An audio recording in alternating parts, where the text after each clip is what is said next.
दोस्तों, इस्लाम एक मुकम्मल दीन है। इस कदर मुकम्मल के इंसानों के हकूक से लेकर जानवरों के हकूक भी इस दीन ने हमारे सामने वाज़े तौर पर रख दिए हैं। और औरत को जो मकाम और मर्तबा इस्लाम ने दिया है वो आज तक दुनिया का कोई मजहब ना तो दे सका और ना ही दे पाएगा।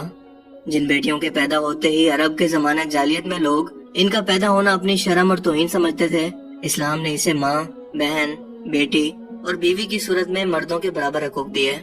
एक माँ की सूरत में इसके पाँव के नीचे जन्नत रख दी।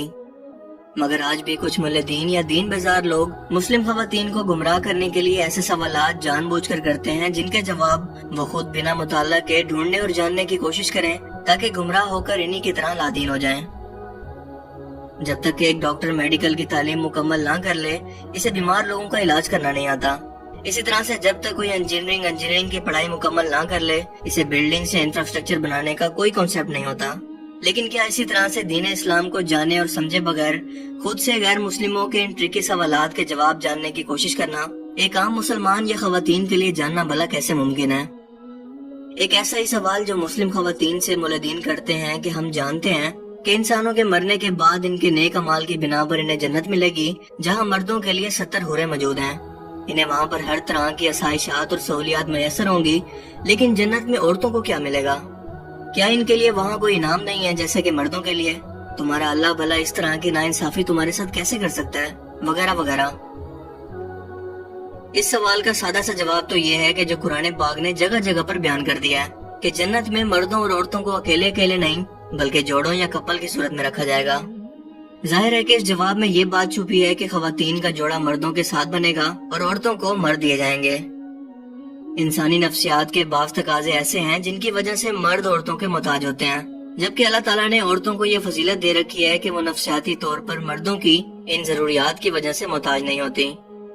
औरतों को मर्दों की जरूरत ज्यादातर सोशली या इकोनॉमिकली तौर पर होती है। जन्नत की जिंदगी में ना तो कोई मुआशी मसला होगा और ना ही कोई सोशल इशू, इसलिए औरतों को मर्दों की जरूरत इस तरह से नहीं होगी जिस तरह से मर्दों को औरतों की होगी। सो नतीजे के तौर पर औरतों की कदर मंजिलत बढ़ जाएगी।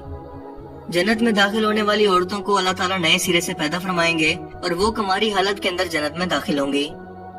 जन्नती खवातीन अपने शोहरों की हम उम्र होंगी और अपने शोहरों से टूटकर प्यार करने वाली होंगी। कुरान मजीद में इन तमाम बातों को सूरह अल वाक़िया के अंदर कुछ इस तरह से बयान किया गया है। अहले जन्नत की बीवियों को हम नए सिरे से पैदा करेंगे, वो अपने शोहरों से मोहब्बत करने वालियां और इनकी हम उम्र होंगी और ये सब कुछ दाहिने हाथ वालों के लिए होगा। इसके अलावा कुरान करीम में एक और जगह इरशाद होता है कि दाखिल हो जाओ जन्नत में तुम और तुम्हारी बीवियां और तुम्हें खुश कर दिया जाएगा। जन्नत में दाखिल होने वाली औरतें अपनी मर्जी और पसंद के मुताबिक अपने दुनियावी शोहर की बीवियां बनेंगी, मगर शर्त यह है कि उनके शोहर भी जन्नती हों, वरना अल्लाह ताला इन्हें किसी दूसरे जन्नती से निकाह करने की इजाजत दे देंगे जिन्हें वो अपने लिए पसंद करें। जिन औरतों के दुनिया में 2 या 3 या इससे ज्यादा शोहर रहे हों, इनको अपनी मर्जी और पसंद के मुताबिक किसी एक के साथ बीवी बनकर रहने का इख्तियार दिया जाएगा जिसे वो खुद पसंद करें और इसी के साथ रहेंगी। हजरत उम्मे सलमा रज़ी अल्लाह तआला अन्हा कहती हैं कि मैंने अर्ज किया कि अल्लाह के रसूल, हम में से बाज औरतों के दुनिया में 2, 3 या 4 शोहरों से एक के बाद एक निकाह करती हैं और मरने के बाद वो जन्नत में दाखिल भी हो जाती हैं और उसके सारे खामन भी जन्नत में चले जाते हैं, तो इनमें से कौन इसका शोहर होगा? आप सल्लल्लाहु अलैहि वसल्लम ने फरमाया कि ऐ उम्मे सलमा, वो औरत इन मर्दों में से किसी एक का इंतखाब करेगी और वो अच्छे इखलाक वाले मर्द को ही पसंद करेगी। वो अल्लाह ताला से गुजारिश करेगी कि ऐ मेरे रब, ये मर्द दुनिया में मेरे साथ सबसे ज्यादा इखलाक से पेश आया, लिहाजा इसे जन्नत में भी मेरे साथ ब्याह दें। जन्नत में हुरों से भी अफजल और आला मकाम नेक औरत को हासिल होगा और जिस मर्द को हुरें मिलेंगी तो नेक मर्द की नेक बीवी इन हुरों की सरदार होगी। हजरत उम्मे सलमा रज़ी अल्लाह अन्हा से रिवायत है कि मैंने अर्ज किया कि अल्लाह के रसूल सल्लल्लाहु अलैहि वसल्लम, ये फरमाइए कि दुनिया की खातून अफजल है या जन्नत की हूर? आप सल्लल्लाहु अलैहि वसल्लम ने फरमाया कि दुनिया की खातून को जन्नत की हूर पर वही फजीलत हासिल है जो अबरे यानी कि बाहर दिखने वाले कपड़े को अस्तर यानी अंदर वाले कपड़े पर हासिल होती है। चुनांचे अल्लाह ताला ने अहले जन्नत के लिए नेमतों का जिक्र करते हुए इरशाद फरमाया, और वहाँ जिस नेमत को तुम्हारा जी चाहेगा वो तुमको मिलेगी और जो चीज भी तुम तलब करोगे तुम्हारे लिए मौजूद होगी। ये बख्शने वाली मेहरबान जात की तरफ से मेहमानी है। दोस्तों, इंसानी नफ्स दुनिया में सबसे ज्यादा जिस चीज की ख्वाहिश करता है वो शादी है, लिहाजा जन्नत में मर्दों और औरतों दोनों के लिए इस ख्वाहिश का इंतजाम होगा।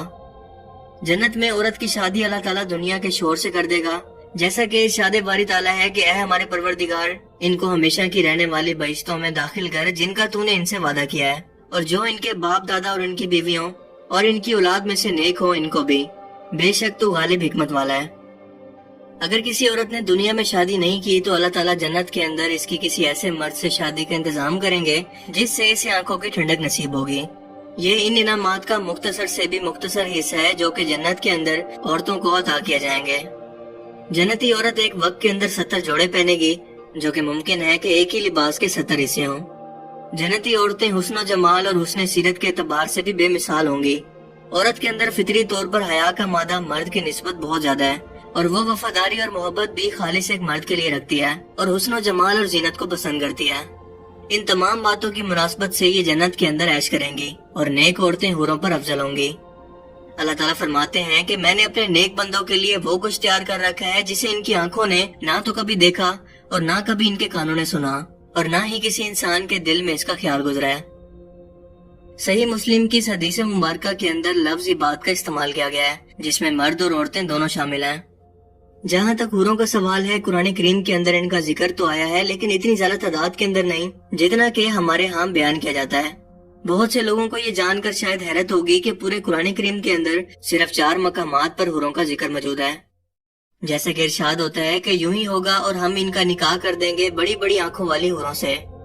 اس کے بعد ایک اور جگہ ارشاد ہوتا ہے کہ ہم ان کا نکاح بڑی بڑی اور روشن آنکھوں والی حوروں سے کر دیں گے۔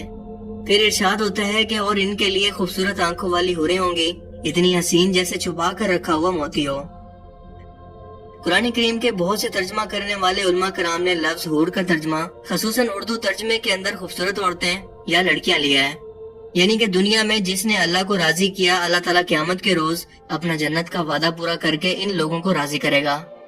اسی لیے اللہ تعالیٰ کا یہ فرمان دلوں کو ٹھنڈک پہنچاتا ہے کہ اور پھر تم اپنے رب کی کون کون سی نعمت کو جھٹلاؤ گے۔ لہٰذا خواتین اطمینان رکھیں کہ انہیں جنت کی حوروں جیسی کسی نعمت کی ضرورت ہی نہیں ہے، کیونکہ جنت کی زندگی کے اندر خود ان کا وجود ہی ایک نعمت سے کم نہیں ہوگا، اور یہ وہ فضیلت ہے جو کہ جنت کے اندر مردوں کو حاصل نہیں ہوگی۔ اللہ تعالیٰ ہم سب کی بخشش اور گناہوں کی مغفرت فرمائے اور ہمارا شمار سب سے آگے چلنے والے اور داہنے ہاتھ والے لوگوں میں فرمائے، آمین۔